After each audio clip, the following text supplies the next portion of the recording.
Hi, I'm Denise Dryden, talking to you from Whitefish, Montana, and I finally got outside, and I have this wonderful sound of leaves going on in the background, so I thought I would, let that be sort of a calmer effect as we talk about something like, what happens when we start arguing and it's time to sort of step back from arguing, right? Like, what do we do with that, right? So, our emotions are high, and we're hurt, and we're sad, and there's a lot going on. And for a lot of reasons. This isn't just one reason or two. There's several things, and we're holding a lot, and our tempers are short, and our emotions are right there at the surface, okay? So, when we think of our emotions, they're water, they're fluid, they're energy in motion. And then when we pair those with fire, with passion, with momentum, with action, and those two are just right under the surface, anybody we talk to right now can sort of harness those and bring those up in us. So, and what I would say is anybody who's raised a teenager or a toddler or been in a power struggle relationship with a partner where things start looping over and over again, you know this. Because we get stuck in arguing. It's sort of like one side or the other. I need you to, you need you to, and we escalate about who's going to be right or who's going to win or who's going to make the best point, right? And so I looked up arguing. I always like to start with this definition that gives us a context to hold on to, which is to put forth reasons, to debate, to dispute, to give evidence or reasons for, or to cause someone to decide. Now that's all on the high road, right? Those are all the kind of things that we do when we really want to influence another person or we want to help them understand.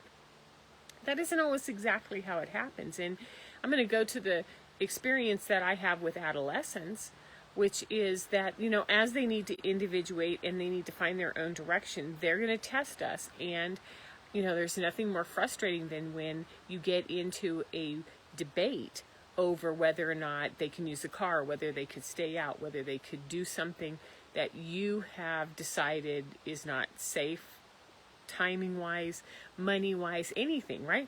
And then you get inundated with these intellectual reasons that are like trying to wear you down over and over and over again. And there's passion because they go after what they need. The other part is this splitting, which I found really common when parents can't agree on something or when two parties can't agree on it. Let's take it from parents and expand it into something bigger. That all you have to do is throw a bomb in there, throw a loaded topic, something that's going to cause a lot of emotional reaction. And then, we saw this all the time with teenagers. They throw something out there like, I'm going to drop out of high school, or I'm not going to college, or I'm not taking AP classes anymore, or whatever the thing is that the parents are really holding on to. And then the parents start to argue with the child, and then pretty soon the child gets the parents to argue, and then steps back, and now has complete freedom in the house to do whatever they want because the parents are now hooked into this arguing debate. So it's an energy exchange that keeps us stuck in a loop. Makes sense, right? We're stuck.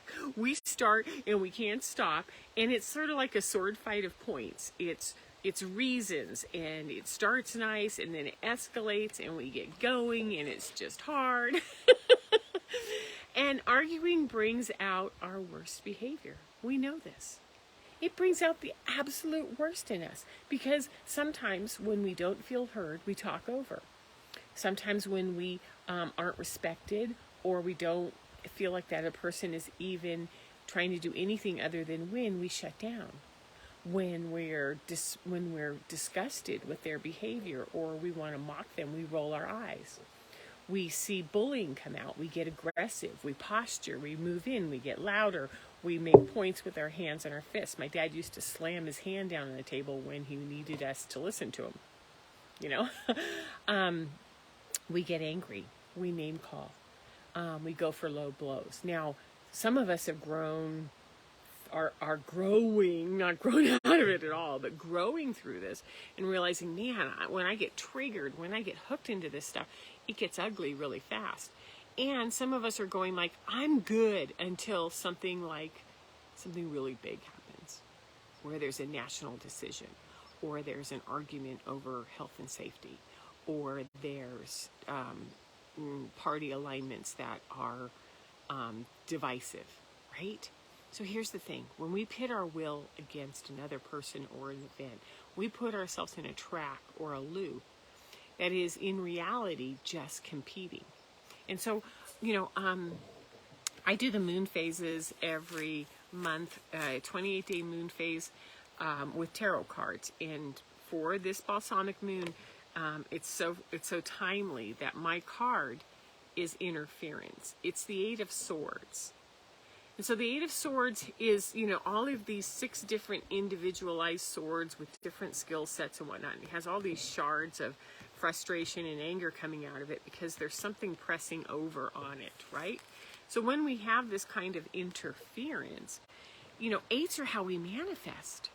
Eights are how we bring into form everything that's wonderful. So when we get into a mental debate with somebody, we get into an analytical struggle, what happens is we stop creating what we want, and we start spinning into a loop of not this, no, you're not right, not this. And it picks us up out of ourselves and takes over. It interferes with our path. It interferes with our sense of being. So when we argue, and I can think of, political debates, what happens in the House of Lords in Great Britain, where they argue and they yell, or, in the U.S. Senate, in the U.S. House. And I think, sure, but does anybody really listen? Does someone go, oh yeah, that guy just made, or that woman just made the best point. I think I'm going to change my entire philosophy on how I think about things. No, we get hooked into, pitting this intellectual, and then we get into reaction. And the longer we do it, the louder we get, and the more attached we are. So when we want to let go of an argument, let's just use the example of the teen again. Something's out there that they want. Maybe it's an overnight with people you don't know, or unsupervised, they're too young, too risky. There's something that in your gut just says this isn't the right thing, and they're committed to going because it's a big event, right? So then we get in this loop and we start trying to make a point. They make a point, we make a point, they make a point. And then it escalates, and there's slamming of doors, and there's name calling, and I hate yous, and all of that stuff. And sometimes there's apologies, and sometimes there isn't. This isn't the system that we want to be in. Any kind of a track with a child, with a partner, with our relationship with the world. We don't want to be in a track where we get picked up and our emotions and our fire start taking over. It's because we get easily hooked, we get off track, we get distracted, we get out of control, we get reactive, we get angry, we are triggered. And, the interesting thing is that it doesn't end as soon as we stop talking to this person. What happens is we keep spinning it in our head over and over, looping it like, I should have said this. Whoa, it would have been a good point to do this. So I have 5 tips for you today on arguing.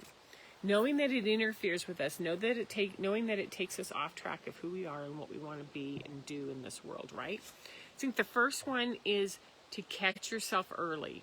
It's almost like the hook is swaying around. There's really nice juicy bait on it. You want to jump on it. You want to take that. And you go, no, because I know that I am being intentionally triggered.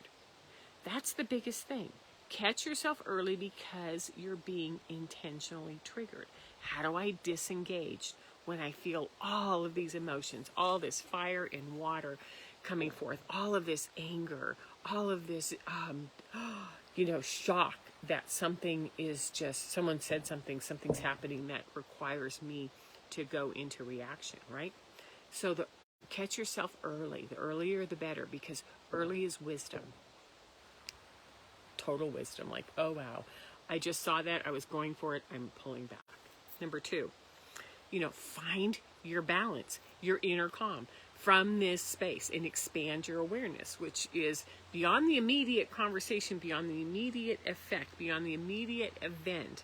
what else might be going on, and calm yourself, right? Absolutely calm yourself and get to that balanced state. Number 3, avoid anything right or wrong or black or white. Avoid, one side and there's another side over there. Look for pathways to see, to hear, beyond the topic, so that you can start to expand and get into the blending of both, because the answer is always in the middle, not on one side or the other. Number 4, ask for time to ponder. It's my favorite thing is like, what? You've brought up some really good points. I'm going to need some time to think about this. What this does is it gives you time to gather yourself, to restabilize, or, even to change your mind, which is, what? I have been so committed to this all my life. What happens if I ponder this and think, I wonder why this person is so engaged in this and what it is that I can learn right now, because I have to find ways to take in new information. And you can say things like, well, I never knew these parts. I didn't know about that. Let me take some time and review this and feel into it. And I would love to get back to you on this. So what we do is we calm our system, and then we stop looking, stop grabbing a hold of triggers. We just sort of gather information, which is what we've been doing, right? We gather information. And number 5, always go to the broader perspective. If you're down on a really close level where it's really tight with you and it's not working, back up until you get to a higher perspective where the timelines, the people, the agendas, start to inform you. Like, I wonder why things are happening right now. What is it that we are being intentionally triggered about, and why? So the further we go back, in whether that's with our teen, with our partner, with ourselves, right? It's a way to catch that I'm going to grab in and get really entangled, and it's going to interfere with every part of me that I know. And that's not how we manifest a new world. That's not how we create a new way of being, is by holding on to something and wrestling with it to be right. What we do is we release it so that a part of it can inform us, but not all of it. So this is a lot of the work that I've been doing lately. I have a lot of videos on this, and I've been doing interviews and talking about this. So they're all on my different websites. You can find me on DeniseDryden.com. You can drop me a note if you'd like some coaching around this. I'm on YouTube, I'm on LinkedIn, I'm on all of those social media sites. So by all means, like, subscribe, and stay tuned, because the stuff that just keeps coming in is really fun. Look forward to talking to you next Sunday just before 4th of July. Take care. Bye-bye.